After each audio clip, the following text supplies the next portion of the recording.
welcome back to Easy Adapted PE.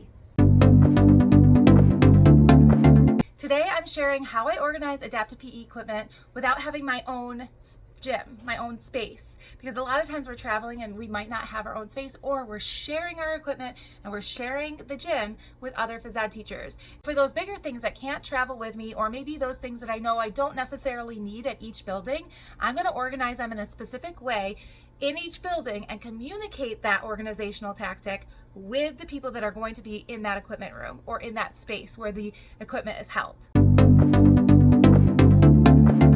The equipment based on what it is going to be giving those kids. So for example, I have a bin of sensory equipment. So everything that I know is sensory related is going in there.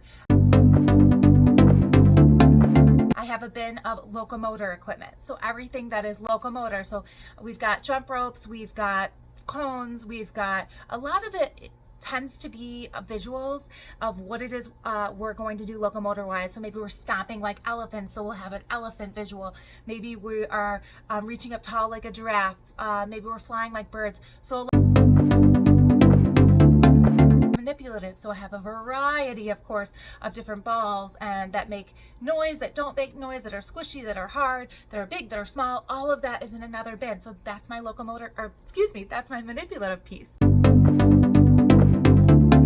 have another bin that's purely just for calming tools. So those are activities or things that I know that the students will sit down on a mat, take a beat, and just either play with or quietly enjoy.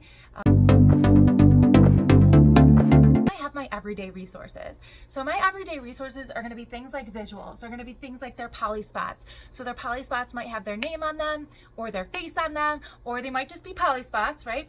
Those 4 cones that are going to make up your area, or many cones depending on if you're inside or outside bin. And this is my everyday bin that I know if I have this, I can make it happen.